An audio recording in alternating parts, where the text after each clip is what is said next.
Emma was just 7 years old. She lived in a small house with her mother. They didn't have much money, but Emma loved her mother more than anything. One cold evening, her mother wore her coat and said, "I'll be back soon, Emma. Stay inside and don't open the door." Emma nodded. "Okay, Mommy." She sat by the window, hugging her teddy bear, waiting. But night came, and her mother didn't return. The next morning, Emma woke up on the couch.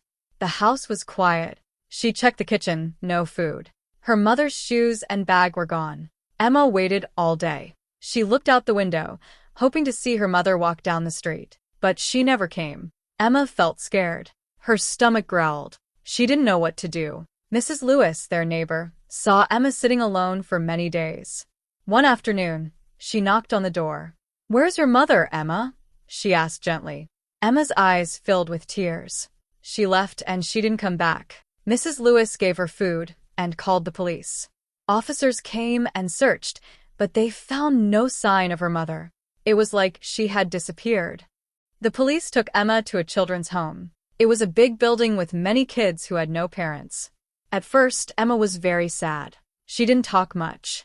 She missed her mother's voice, her smile, her bedtime stories. At night, she cried into her pillow and whispered, "Please come back, Mommy." But her mother never did.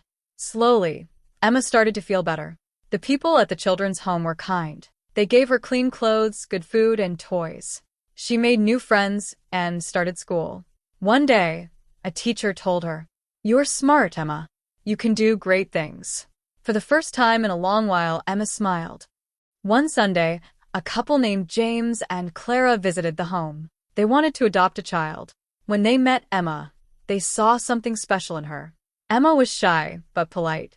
Clara held her hand and said, "You're a brave little girl." Emma felt warm inside. She had not heard such kind words in a long time. Soon, James and Clara adopted her. Emma had a new family. Now, Emma lives in a beautiful house. She has her own room, books, clothes, and a big garden to play in. James reads her stories every night. Clara braids her hair every morning. Emma still thinks of her real mother sometimes. She doesn't understand why she was left behind. But now she is not alone. She has learned something very important. Even if someone leaves you, life can still bring love again.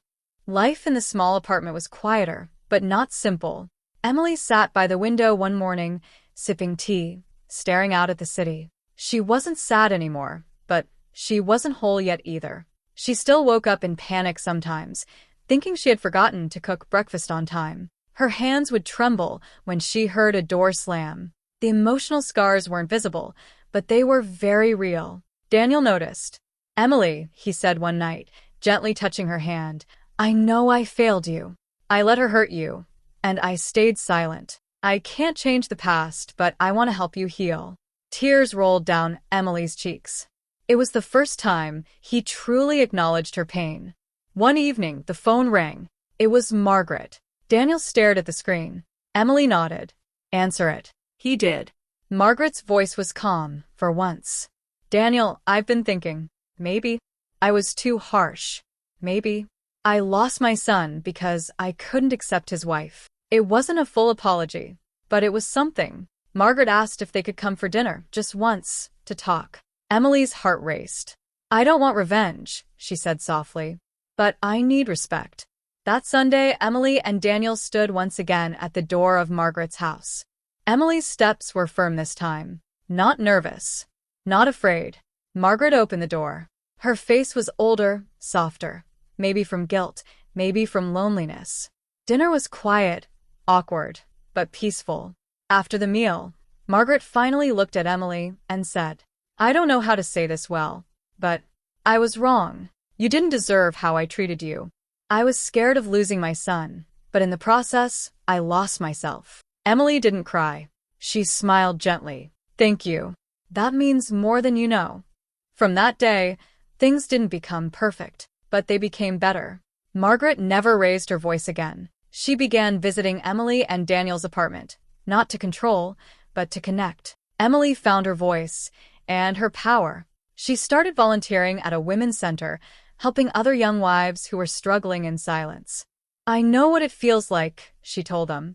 But I also know that healing begins the moment you stop being afraid. Final reflection. Not every story ends in fairy tales. Sometimes healing is slow. Sometimes love is tested. But real strength is when you choose peace over pain, voice over silence, and self-respect over tradition. Emily didn't just survive, she transformed.